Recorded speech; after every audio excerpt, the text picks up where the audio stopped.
हमारे जो टॉपिक चल रहा है उद्देशिका के कल मैंने एमसीक्यू करवाए थे, आपको पता हो तो। ये पूरी उद्देशिका यहाँ से सब जगह से प्रश्न आ चुका है। आज हमारा टॉपिक रहेगा मूल अधिकार। मूल अधिकार से मैं एमसीक्यू करवाऊंगी, जो बार बार परीक्षा में रिपीट होते हैं ना। यहाँ आप सब देखोगे तो ये आ गए, देखो 2023 में कौन सा आया, 2011 में, ये 2011 में आया हुआ है, ये 2023 में वापस जेएलओ में आया था। ये जो टॉपिक है ना, ये आप सब मैं दिखा दूँ आपको। यहाँ आप देखोगे तो उद्देशिका के मैंने करवा लिए। मूल अधिकार, नीति निर्देशक तत्व, मूल कर्तव्य, राष्ट्रपति और उपराष्ट्रपति। आप सबको पता है ये सब टॉपिक किसके अंदर हैं। आप जो भी एग्जाम दोगे, जैसे कि आप रीड दे रहे हो तो वहाँ होगा, सेकंड ग्रेड दे रहे हो तो वहाँ भी जीके पेपर में है ये, और फर्स्ट ग्रेड का दे रहे हो तो वहाँ भी जीके पेपर में ये है, और अगर असिस्टेंट प्रोफेसर का दे रहे हो, एसआई का दे रहे हो, हर एक एग्जाम में पॉलिटी के ये जो टॉपिक है आपको हर एक एग्जाम में मिलेंगे। तो मैं आपको इन सब के एमसीक्यू करवा रही हूँ जो पूर्व एग्जाम के है। तो मूल अधिकार स्टार्ट करते हैं। मैं छत पे वीडियो बना रही हूँ, नीचे से थोड़ी सी वो लाइट वगैरह नहीं है, अंधेरा बहुत था। तो मूल अधिकार, भारतीय नागरिकों को वर्तमान में कितने मूल अधिकार भारत के संविधान द्वारा प्रदत्त किए गए हैं।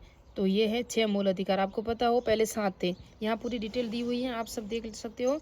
तो ये वे अधिकार जो व्यक्ति के जीवन के लिए मौलिक और अनिवार्य होने के कारण संविधान द्वारा समस्त नागरिकों को प्रदान किए जाते हैं। जिन अधिकारों में राज्य द्वारा अभी हस्तक्षेप नहीं किया जा सकता, मूल अधिकार कहलाते हैं। भारतीय संविधान के कौन से भाग में है? 3 भाग में। अनुच्छेद कहाँ से कहाँ तक है? 12 से 35 तक है। कुल 23 अनुच्छेद है। मौलिक अधिकारों का उल्लेख, ये मौलिक अधिकार मूलतः परंतु 7 थे, लेकिन अभी संपत्ति के अधिकार को हटाने के बाद 6 हो गए हैं। ये मूल संविधान का भाग थे और ये संयुक्त राज्य अमेरिका के संविधान से लिया गया है, यानी कि मौलिक अधिकार या मूल अधिकार। यहाँ आप देखेंगे मौलिक अधिकार संविधान के किस भाग से सम्मिलित हैं। तो ये अभी हमने देखा 3 भाग से सम्मिलित है। किससे है? तो भाग नंबर 3 में इसका वर्णन है। और उसके बाद हम देखेंगे संविधान में कुल कितने जो मौलिक अधिकारों का संबंधित हैं। तो कितने हैं कुल? अभी ये एग्जाम में देखा, अभी हमने भी पूछा था, तो 23 है। कुल कितने अधिक मौलिक अधिकार हैं? 23 ये बताया ना अभी। 12 से 35 तक है। कहाँ तक है? 12 से 35 तक कुल कितने हुए आप गिनती लगा सकते हो। भारतीय संविधान द्वारा मौलिक अधिकारों में दिए गए क्या क्या दिया गया है ये आप देख सकते हो समस्त देशवासियों को। तो पूरे मौलिक अधिकार आप जब देखोगे तो पता चल जाएगा। ये कब आया था? एसआई 2021 में आया था। एसआई भर्ती अभी भी लटक रही है, क्या पता रद्द होगी या नहीं होगी। और आपको पता हो मैंने उद्देशिका के जब उद्देश्य या प्रस्तावना के जो एमसीक्यू करवाए ना, वहाँ उस टॉपिक में फर्स्ट ग्रेड का सिलेबस भी हमारा चल रहा है, जिसके अंदर राष्ट्रीय आंदोलन के नेता, जिसके अंदर अबुल कलाम भी है, और उसके अंदर एमसीक्यू उद्देश्य प्रस्ताव के भी है, चंद्रशेखर आज़ाद, जवाहरलाल नेहरू। और अभी हमारा जो मैंने ना नोट्स नहीं बनाए, पूरे थोड़े से अधूरे रह चुके हैं। किसके? बंकिम चंद्र चटर्जी, और भी टॉपिक आएगा। और पंडित लाला लाजपत राय, सुभाष चंद्र बोस, जवाहरलाल नेहरू, इन सब के टॉपिक की एक एक वीडियो मैंने प्ले लिस्ट पूरी भी बनाई हुई है। संविधान के भाग 3 में दिए गए मूल अधिकार क्या हैं, किसके द्वारा हैं?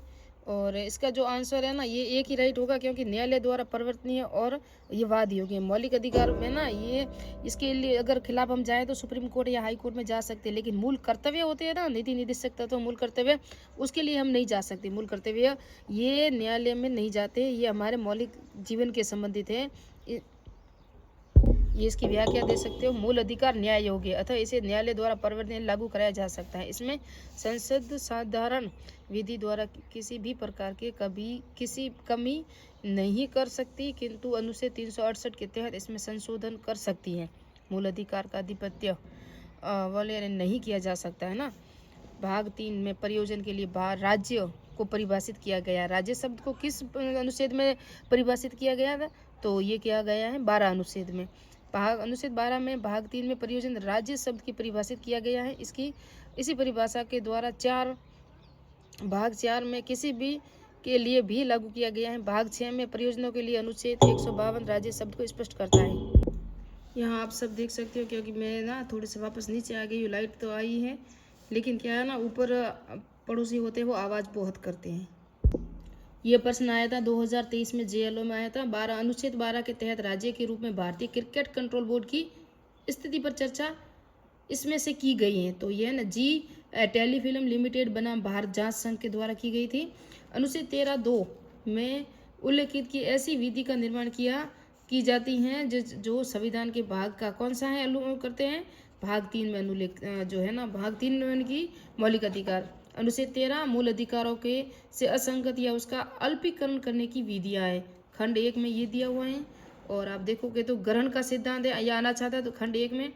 दूसरा में ये देख सकते हो, प्रत्येक विधि उल्लंघन की मात्रा तक शून्य होती है। ये ऐसी राज्य ऐसी कोई विधि नहीं बनाएगा जो इस भाग को प्रधान अधिकारों की छीनती है या न्यून करती है। ये खंड 2 में। तीसरा है, इस अनुच्छेद में जब तक कि संदर्भ में अन्यथा अपेक्षित न रहे हो, ये दिया हुआ है इसके प्रदत्त। और प्रवर विधि यानी कि इसके अंतर्गत भारत के राज्य क्षेत्र में किसी विधानमंडल का अन्य सक्षम प्राधिकारी द्वारा संविधान के प्रारंभ से पहले पारित या बनाई गई विधि जो पहले की निरसित नहीं कर दी गई है, चाहे ऐसी कोई विधि या उसका कोई भाग उस समय तक पूर्णतः विशिष्ट क्षेत्रों में परिवर्तन में नहीं है। तो ये था इसका अनुच्छेद का जो है ना, ये 3 भाग में दिया हुआ है। अनुच्छेद 3 है और भाग 3 ही है मूल अधिकार। अनुच्छेद 13 है, सॉरी, मूल अधिकारों में असंगत या अल्पीकरण करने की जो विधियां दी हुई हैं वो है। ये भी आया था JLO में 2023 में आया था, यानी कि नवंबर में आया। तो भारत के संविधान के अनुच्छेद 13 खंड 3 ख में अंतर्गत प्रवर विधि का अर्थ क्या है। देखो प्रवर विधि क्या है, तो प्रवर विधि यहाँ हम देखेंगे पूरा का पूरा विधानमंडल द्वारा बनाई गई विधि, क्योंकि अभी हमने देखा ना, ये देखो प्रवर विधि इस अनुच्छेद के अंदर, इस अनुच्छेद में यानी कि 13 में बताया उन्होंने, ये प्रवर विधि ख है। इसके अंतर्गत भारत के राज्य क्षेत्र में किसी विधानमंडल या सक्षम प्राधिकारी द्वारा इस संविधान के प्रारंभ से पहले पारित बनाई गई विधि है जो पहले ही निश्चित की नहीं कर दी गई। निश्चित नहीं यानी कि क्या कहते हैं उसे, निरस्त, चाहे ऐसी कोई विधि या उसका कोई भाग उस समय पूर्णता या विशिष्ट क्षेत्रों में परिवर्तन में नहीं था। ये थी प्रवर विधि जो अनुच्छेद 13 में दी हुई है ना, ये देखो अनुच्छेद 13 में दी हुई मूल अधिकारों के असंगत या अल्पीकरण के लिए। तो इसमें से ही वापस प्रश्न आ गया 13 के खंड में 3 में ख प्रवर विधि का अर्थ क्या है, तो दोनों विधानमंडल नहीं है, उप विधि भी नहीं है यहाँ। तो ये है विधानमंडल द्वारा बनाई गई विधि, इसकी व्याख्या दी हुई है, अभी हमने देखा।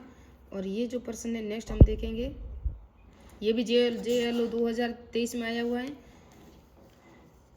ये वे समस्त विधियां जो मूल अधिकारों से असंगत संविधान के लागू होने की दिनांक से प्रभावहीन जाती है, किंतु तो ये वापस इसी 13 अनुच्छेद से एक और प्रश्न इसी में से बना दिया इन्होंने कि वे केवल मूल अधिकारों को अनाचित हो जाती हैं, सुसुप्त अवस्था में रहती हैं, ये सिद्धांत कहलाता है। तो ये ग्रहण का सिद्धांत भी आ गया। ग्रहण का सिद्धांत, प्रवृत्ति विधि, ये सभी एग्जाम में आ सकता है। वापस हमारे रिपीट होते हैं ना प्रश्न, निम्नलिखित में से कौन सा सिद्धांत भारतीय संविधान के अनुच्छेद 13 से संबंधित नहीं है, तो पृथक्करण, अभिजन्य, आभासी विधायक, ग्रहण। तो आभासी विधायक का सिद्धांत नहीं है, ग्रहण का सिद्धांत है। अधित्य जन का सिद्धांत भी है, पृथक्करण का भी है, ग्रहण का सिद्धांत ये भी हमने देखा है, और प्रविधि का सिद्धांत है। तो ये नहीं है, तो बाकी सभी है अनुच्छेद 13 में। इसकी व्याख्या भी आप पूरी दे सकते हो। संविधान अनुच्छेद 246 के तहत संसद और राज्य विधानसभाओं के बीच विधायी शक्तियों के विभाजन का प्रावधान है। कौन से अनुच्छेद में, 243 अनुच्छेद में संसद और राज्य विधानसभाओं के बीच में जो शक्तियां हैं उनका विभाजन का प्रावधान करता है। दोनों की अपनी संबंधित विधायी क्षमता के अंतर्गत काम करना आवश्यक है, लेकिन कभी कभी एक विधायिका एक कानून बनाती है तो जो यद्यपि रूप से उसकी क्षमता के भीतर प्रतीत होती हैं, प्रभाव और सार उसके दायरे में परे होता है, कानून को शून्य घोषित किया जाएगा। इस तरह से विधान को आभासी विधायन कहा जाता है। यानी कि कभी कभी विधानसभा है ना, वो अपना खुद का कानून बना सकती है, न कि संसद को शामिल करती है, जबकि दोनों की शक्तियों का वर्णन है वो 246 अनुच्छेद में दिया हुआ है। उसे आभासी विधायन का सिद्धांत कहा जाता है। इसमें संसद शामिल हो जाता है, बाकी सभी के सभी ये विधानसभाओं के संबंधित है। निम्न में से एक मौलिक अधिकार नहीं है, तो ये हमने देखा संवैधानिक है, संस्कृति शिक्षा भी है, धार्मिक भी है, भारत की प्रभुत्व बनाए रखने का ये अधिकार नहीं है। ये 3 नंबर राइट है, ये देख सकते हो आप। उसके बाद ये देखो आप पूरे अनुच्छेद भी देख सकते हो। समता का अधिकार 14 से 18, स्वतंत्रता का 19 से 22, शोषण के विरुद्ध 23 से 24, धार्मिक स्वतंत्रता 25 से 28, शिक्षा संबंधी अधिकार 29 से 30, संवैधानिक उपचारों का अधिकार 32। ये PTI 2015 में प्रश्न आया था कि मिलान करना है, तो समता का अधिकार मैंने बता दिया 14 से 18, तो पहले का एक ही होगा 14 से 18। स्वतंत्रता का अधिकार हमने देखा है, स्वतंत्रता का अधिकार जो अधिनियम है ना वो 19 से 22 है, तो यहाँ 19 है ना, 19 से देख सकेंगे हम 19 से 22 तक ये आ जाएगा। और उसके बाद है धर्म की स्वतंत्रता का अधिकार, और संवैधानिक उपचारों का तो हम सबको पता है 32 है। तो इन सबको पहले का एक देख लेते हम। तो पहले का एक तो कहाँ है, एक दो में तो एक एक और दोनों में तो ये दो तो ऐसे ही कट गए। उसके बाद हम देखेंगे दूसरा कौन सा है, वाक स्वतंत्रता का अधिकार नहीं, संवैधानिक उपचारों का, इसके अंदर हम देखेंगे डी का 3 किसके अंदर है। अब देखो डी का 3 दोनों में से एक में ही है, तो ये होगा राइट 3, ऐसे भी देख सकते हो। और ये सब मिलाओगे तो आप अनुच्छेद वापस आ गया। ये सारे अनुच्छेद, ये भी आया 2015 में पीटीआई में आया हुआ है। तो अनुच्छेद 29 अभी हमने देखा, अल्पसंख्यक के वर्गों के हितों के संरक्षण। अनुच्छेद 21 प्राणदायिक और 17 अस्पृश्यता, 14 समानता।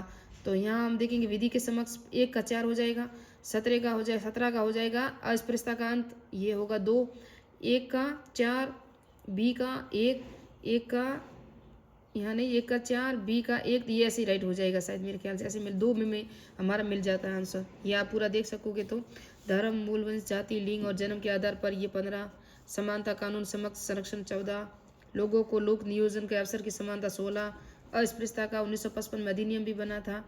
और उसके बाद हम आके देखेंगे एओ ईपीआर 2022 में प्रश्न आया था किस अनुच्छेद में लोक नियोजन के अवसर की समानता। तो यहाँ आप देख सकोगे ना, यहाँ भी दिया हुआ है, इसका भी देखो, ये लोक नियोजन जो अधिनियम है ना उसके अंदर है, ये 16 अनुच्छेद, इसके अंदर लोक नियोजन के अवसर की समानता ये दिया हुआ है देखो। तो इन दोनों ऑप्शन में तो है नहीं, क्योंकि ये 14 और 15 है, तो इसका राइट आंसर होगा 16। उपाधियों का अंत किस मौलिक अधिकार में, हमने देखा था ना, मौलिक अधिकार कौन सा है जिसके अंदर उपाधियों का अध्यय समता का अधिकार है, उसके अंदर है ना उपाधियों का अंत है। निम्नलिखित में से कौन से अनुच्छेद में उपाधियों की समाप्ति बताती है, तो समाप्ति उपाधियों की जो होती है ना वो 18 अनुच्छेद में, उपाधियों का अंत। और संवैधानिक उपचारों का अधिकार जो है वो 32 में, याद रखना। और उपाधियों का अंत है वो 18 में, और ये पहले ही में आता है। समता का अधिकार जो 12 से 18 तक है। संविधान में 17वां अनुच्छेद, ये हमने देखा अस्पृश्यता का अनुपालन, ये भी आया है दिल्ली पुलिस में, और ये 3 नंबर राइट है। भारतीय संविधान के किस अनुच्छेद के अंतर्गत छुआछूत अपराध घोषित किया गया, तो ये 17 है, ये हमने देखा अस्पृश्यता का अंत। और उसके बाद है ये आया है 2023 में जेएलओ, संविधान के अंतर्गत अनुच्छेद इंगित करता है जिसके अस्पृश्यता का अंत, ये भी 17। विधियों के समान संरक्षण अनुच्छेद 14 में ग्रहण किया गया है, किसके द्वारा किया गया है ये ग्रहण, ये आयरलैंड के द्वारा, क्योंकि जो संविधान समान संरक्षण कह दो या आयरलैंड के द्वारा जो लिए गए हैं ना संविधान, ये आयरलैंड के द्वारा या संयुक्त राज्य अमेरिका द्वारा लिया गया, आयरलैंड से थोड़ी ना लिया गया है, क्योंकि मौलिक अधिकार अमेरिका से लिए गए हैं। तो ये होगा 4 नंबर राइट, सॉरी मुझसे गलती हो गई। आयरलैंड से नीति निर्देशक तत्व लिए गए हैं, जबकि संयुक्त राज्य अमेरिका से मौलिक अधिकार लिए गए हैं। इसकी अगर पूरी व्याख्या देखें तो अनुच्छेद 14 की विधि के समक्ष समानता, राज्य भारत के राज्य क्षेत्र में किसी व्यक्ति की विधि के समक्ष समानता में विधियों के समान संरक्षण वंचित नहीं करेगा। अनुच्छेद 14 में नैसर्गिक न्याय का सिद्धांत अंतर्निहित है, याद रखना, नैसर्गिक न्याय का सिद्धांत किसके अंदर है, 14 में। मिनर्वा मिल्स बनाम भारत संघ 1980 में बाद में अनुच्छेद 14 में निहित विधि के शासन के संविधान आधारभूत ढांचा घोषित किया गया है, ये भी याद रखना, ये परीक्षा में यहीं से प्रश्न पूछा जाता है। विधि के समक्ष समानता की अवधारणा ब्रिटेन के संविधान से ली गई है, और विधियों के समक्ष समान संरक्षण की अवधारणा अमेरिका से ली गई। देखो विधि के समक्ष समान समता की अवधारणा है ना वो ब्रिटेन से, और विधि के समक्ष समान संरक्षण जो आपको सुरक्षा देगा वो अमेरिका से, और 14वें संविधान संशोधन द्वारा इस अधिकार के समरूप में किया गया है। यह आया था 2023 में वापस। विधि का शासन से समर्पित है, तो यह हमें पता है कौन सा है, 14 है। आधारभूत रूप से विधि की सम्यक प्रक्रिया का अभिप्राय कौन सा है, नैसर्गिक न्याय। देखो मैंने कहा समान अनुच्छेद 14 में नैसर्गिक न्याय का सिद्धांत भी निहित है, ये भी याद रखना। तो यह आया देखो विधि के समान या सारभूत सम्यक प्रक्रिया का अभिप्राय। और कौन सा मौलिक अधिकार नागरिकों और गैर नागरिकों दोनों के लिए है, नागरिकों और गैर नागरिकों दोनों के लिए है, कौन सा अधिकार है, तो ये अधिकार है अनुच्छेद 14 के अंतर्गत विधि के समक्ष समानता का अधिकार सबको दिया हुआ है ना। और ये आप देख सकते हो भारतीय संविधान का कौन सा अनुच्छेद विधि का शासन की स्थापना करता है, विधि के शासन की स्थापना हमको पता है 14 करता है। ये आया था 2017 में सेकंड ग्रेड में। अनुच्छेद 14 के तहत अनुज्ञेय वर्गीकरण के लिए कौन सी शर्तें अनिवार्य हैं, कौन सी शर्तें अनिवार्य, तो यहाँ ऑप्शन हम देखेंगे, ये 2 नंबर राइट है। दोनों वर्गीकरणों को एक बोधगम्य अंतरकों पर आधारित किया जाना चाहिए, और एक समूह के बाहर छोड़े गए लोगों को दूसरे समूह व्यक्तियों को अलग करता है। वर्गीकरण का राज्य द्वारा प्राप्त किए जाने वाले उद्देश्य से तर्क संगत संबद्ध होना चाहिए। और इनकी पूरी व्याख्या ये रही। ये देखो वर्गीकरण युक्तियुक्त होगा या यदि वह बोधगम्य अंतर्गत हो या अंतर्गत अधिनियम अंतरक और अधिनियमित उद्देश्य को तार्किक संबंध हो। ये निम्नलिखित में से ये भी आया 2023 में। जेएलओ में बहुत ही टफिकल प्रश्न आए थे, ये आप देख सकते हो। पूरे के पूरे 14 में, 14 विधि के समक्ष है, इस 3 को मिलाएंगे। अनुच्छेद 16 में देखेंगे, अनुच्छेद 18 में क्या पता आपको, अनुच्छेद 18 में उपाधियों का अंत था ना, और इन सबको मिलाना देखो 4 नंबर है, ए का 3 है, ए का 3 मैंने बता दिया था, अभी विधि के समक्ष है। बी का 2 है, तो बी का 2 कौन सा है, ये रहा बी, अनुच्छेद 16। और मैंने कहा लोक नियोजन, ये रहा देखो, राज्य और लोगों को विधानसभा समान अतिरिक्त कोई उपाधि प्रदान नहीं करेगा, 16(3) में। और ये 16 है ना, 16(3) है ना, इसका राइट आंसर बी का क्या है, यहाँ हम देखेंगे तो बी का 2 है, सॉरी बी का 2, हाँ मैंने अभी बताया आपको, बी का 1 मैंने बता दिया, लेकिन बी का 2 है। राज्य द्वारा निवास के आधार पर सेवा और नौकरियों में विभेद नहीं होने, समानता होगी। राज्य द्वारा ना, केंद्र द्वारा नहीं है, या राज्य द्वारा है। 16(4) में क्या है, देखो 16(4) में आया, ये 16(4) का है। यहाँ हम देखेंगे तो इसका डी राइट है, 16 सी है ना, सी का 4 और डी का 1 है। सी का 4 कौन सा है, अनुच्छेद 16(4) में क्या है, राज्य द्वारा सामाजिक आर्थिक पिछले रूप से, ये अभी मिलाया हुआ है शायद 2022-23 में शायद कोई संविधान संशोधन हुआ, मुझे याद है थोड़ा सा, कानपुर में ओबीसी है ना, वो था ना, CWG कुछ ऐसा, आर्थिक रूप से जो कम शिक्षा की दृष्टि से पिछड़े हुए होते हैं ना, उसके लिए था। और आर्थिक रूप से पिछड़े वर्गों को विशेष उपबंध दिया गया था, ये 16(4) में। और 16(1) का तो अभी मैंने बताया दिया। 18(1) का तो ये है ना, राज्य सेना विधा और समक्ष समान अतिरिक्त कोई प्रदान नहीं करेगा, ये भी JLO में आया था 2023 में। निम्न कौन सा अनुच्छेद प्राइवेट व्यक्ति को विरुद्ध भी परिवर्तनीय है, तो वो कौन सा है, अनुच्छेद 15(2) है ना। और ये 15(1) राज्य को अपने नागरिकों के साथ कुछ निश्चित आधारों पर विभेद का प्रतिषेध करता है, उस आधार में कौन सा सम्मिलित नहीं है, तो इसके अंदर भाषा नहीं है, कौन सा नहीं, भाषा। ये देखो ये प्रश्न, ये भी 2023 में आया और सेकंड ग्रेड में आया, और ऐसे फर्स्ट शिफ्ट में आया था सेकंड ग्रेड में, ये भाषा है इसके अंदर, राइट, वेरी इंपॉर्टेंट प्रश्न है, क्या पता रिवीजन हो जाए।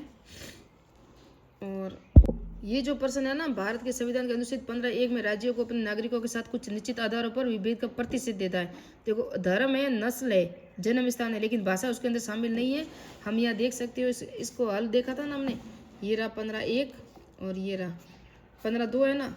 तो देखो यहाँ दिया हुआ धर्म, मूल, वंश, जाति, लिंग, जन्म स्थान, तो यहाँ भाषा दी हुई नहीं है, तो इसके अंदर भाषा नहीं है, ये भी याद रखना, ये ऐसे में। और ये कई बार प्रश्न रिपीट हुआ है, राज्य सार्वजनिक परियोजनाओं के लिए अनिवार्य सेवा अधिरोध करने के निम्नलिखित कौन से आधार समूह पर विभेद नहीं कर सकता, तो धर्म, मूल वंश, जाति, वर्ग, लिंग, धर्म, मूल वंश, जाति, उद्भव, या धर्म, मूल वंश, या धर्म नहीं है, लिंग, धर्म, मूल वंश, यह सभी है, यानी कि धर्म है, मूल वंश है, जाति है, वर्ग है ना, ये इन सब पर कर सकता है। बाकी यहाँ मूल वंश है, उद्भव नहीं है, उद्भव इसके अंदर भी नहीं है, और लिंग नहीं है ना, लिंग भी नहीं है, लिंग तो है, ये जो इसके अंदर